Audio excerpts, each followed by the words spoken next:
Contos de Iamestralia, a Guerra da Península Madosiana. A tribo Vachã.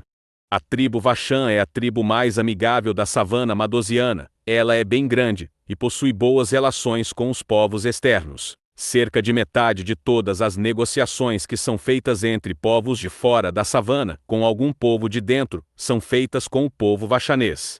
Os Vachã possuem uma língua própria que foi aprendida ao longo dos anos, por muitos linguistas de várias cidades, fruto da amizade que várias pessoas ao longo dos séculos tiveram com os Vachã. E assim como a língua vachanesa foi aprendida por outros povos, os próprios membros da tribo aprenderam outros idiomas, e até adaptaram algumas palavras destes idiomas ao seu próprio idioma vachanês. Por esta razão que, diferentemente da língua do Sijiquim, a língua vachanesa é mais suave e parecida com as línguas madosianas faladas nas cidades. No entanto, possui muitas características típicas de povos do norte e até do leste, levando muitos a crer que ao longo dos séculos, muitos membros de outras culturas se juntaram à tribo e influenciaram a língua vachanesa, ou então a origem da tribo vem destas regiões, ou um pouco dos dois. A tribo Vachã, além de ser a mais amigável das 5 tribos da savana madosiana, também tem o diferencial de ter uma cidade própria, esta sendo a pequena cidade de Tissim Shanti, Shanti sendo como eles chamam a savana madosiana.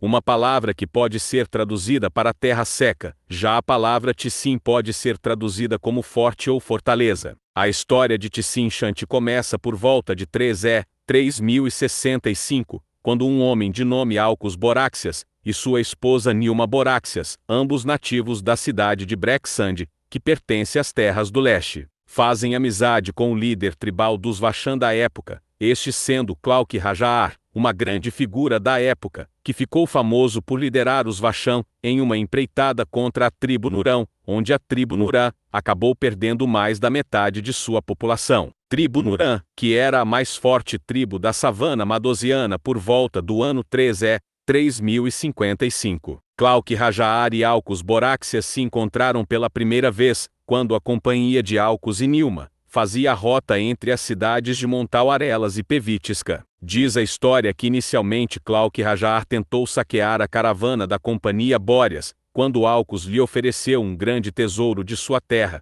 em troca de ter passagem pelo território dos Vachã. Este tesouro era a joia carmesim de Amandones Cantaxius, um cordão de ouro com 8 rubis pequenos, e um rubi central grande, que concede poderes mágicos a quem o possui. Esta joia era um tesouro de Brexand datado da era da fundação da cidade, por volta do ano 1660, mas que foi roubado do Palácio Real de Brexand, em algum momento no ano de 3050. O ladrão nunca foi encontrado, mas o tesouro de alguma forma foi parar nas mãos de Alcus Boraxias, 15 anos depois, e dado como presente para o já lendário Clauque Rajaar. Clauque ficou impressionado com o presente, e concedeu passagem livre para a companhia Bóreas. Meses depois a companhia passou novamente por aquela rota, e desta vez todos foram bem recebidos no acampamento dos Vachã. E depois de 3 longos dias de comunhão, Clauque mandou que 100 de seus guerreiros escoltassem a companhia até que saíssem em segurança de Shanti.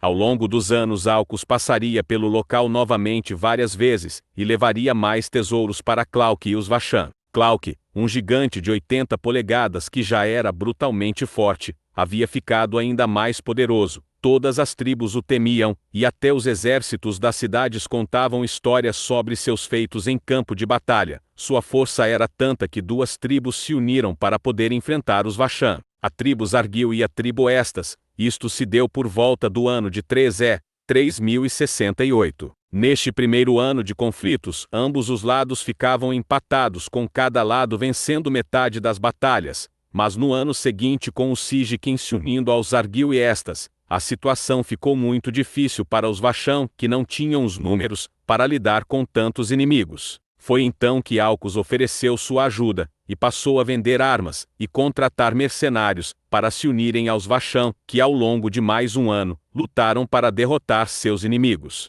Nesta época a tribo Estas possuía um acampamento às margens do rio Laica, que era, e é até hoje o mais importante rio da savana madosiana. Quando em 3070, os Vashã invadiram este acampamento na calada da noite, e aniquilaram todo e qualquer estágio que puderam, e acabaram por ficar com a terra. Meses mais tarde os Argil e Sigyn se uniram para um último confronto e perderam vergonhosamente. Clauque-Rajar com o conselho de Alcus e Nilma decidiu criar um local fixo para seu povo usar como moradia, e como maneira de ganhar dinheiro e apoio do povo das cidades. Alcus contratou construtores de Montal-Arelas e Albanilha para construírem casas, e erguer uma pequena muralha que protegesse a população interna de ataques de outras tribos. O local serviria como ponto de passagem para pessoas que estivessem indo ou vindo de Montal-Arelas, Albanilha, Alamurgas e Pevítisca, e para que tivessem um local seguro para ficar. Em troca, estas pessoas pagariam um preço para os Vashã que conseguiriam ter dinheiro e armas para manter seu território. Tsin-Shanti prosperou por algum tempo, mas como a savana madosiana não fica muito tempo sem grandes conflitos, estas novas guerras afastaram viajantes, que passaram a ser comumente saqueados por inimigos dos Vashã,